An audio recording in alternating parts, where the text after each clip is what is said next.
கர்த்தருடைய பரிசுத்த நாமம் மகிமைப்படுவதாக. ஆமென்.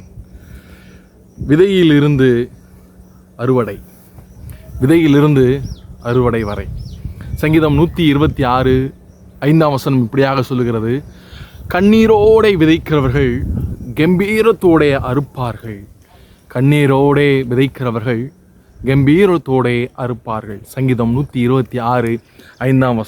ஆம், என் அன்பான தெய்வ ஜனமே, ஒரு விதை மண்ணுக்குள் போகும்போது அது அழிந்து விட்டது என்று நாம் நினைக்கக்கூடாது. அது விதைக்கப்பட்டிருக்கிறது. அது ஒரு நாள் அது முளைக்கும்.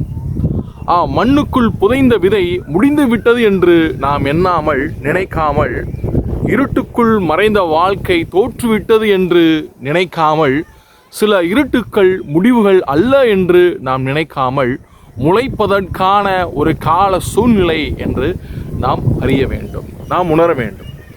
சில நேரம் தேவன் நம்மை கீழே அனுமதிக்கிறார். நாம் நினைக்கலாம், நான் விழுந்து விட்டேனே. ஆனால் தேவன் சொல்லுகிறார், நீ விழவில்லை, விதைக்கப்பட்டு இருக்கிறாய். விதை உடையாமல் முளைக்காது. விதை சாகாமல் அது பலன் தராது. சில உடைதல்கள் அது வலிக்கலாம். ஆனால் அந்த உடைதலே நம் வளர்ச்சிக்கான ஒரு பெரிய ஆரம்பமாய் அது இருக்கிறது. உடைந்த விதைக்குள் உடையாத எதிர்காலத்தை கடவுள் வைத்திருக்கிறார்.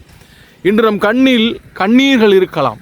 ஆனால் நாளை நம் வாழ்க்கையில் ஒரு பெரிய அறுவடை இருப்போம் என்பது எந்த ஒரு ஐயமும் இல்லை.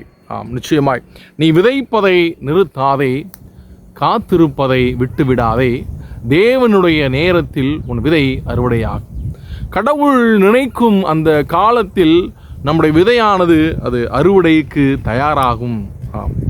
நான் புதைக்கப்படவில்லை, விதைக்கப்பட்டிருக்கிறேன் என்று உலகத்தான் சொல்லுகிறான். நான் தாமதிக்கவில்லை, அறுவடைக்காக தயாராகிறேன் என்று நாம் சொல்லுவோம். கண்ணீரோடே விதைக்கிறவர்கள் கம்பீரத்தோடே அறுப்பார்கள், அறுப்பார்கள், அறுப்பார்கள். இன்னும் அதிகமாய் நாம் சுவிசேஷத்தை விதைப்போம். ஜெபத்தினாலே மற்றவர்களை தாங்குவோம்.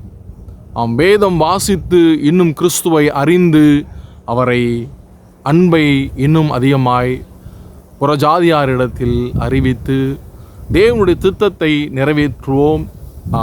பலனடைவோம், அறுவடை பெறுவோம், ஆத்துமா அறுவடை பெறுவோம். கர்த்தர் உங்களை ஆசீர்வதிப்பாராக. இந்த வார்த்தை கேட்டுக்கொண்டு இருக்கிற நீங்கள் கண்ணீரோடு கூட, கவலையோடு கூட, பிரச்சனையோடு கூட, என் பலவீனத்தோடு, நோயோடு கூட இருப்பீர்களானால் இது நிரந்தரம் அல்ல.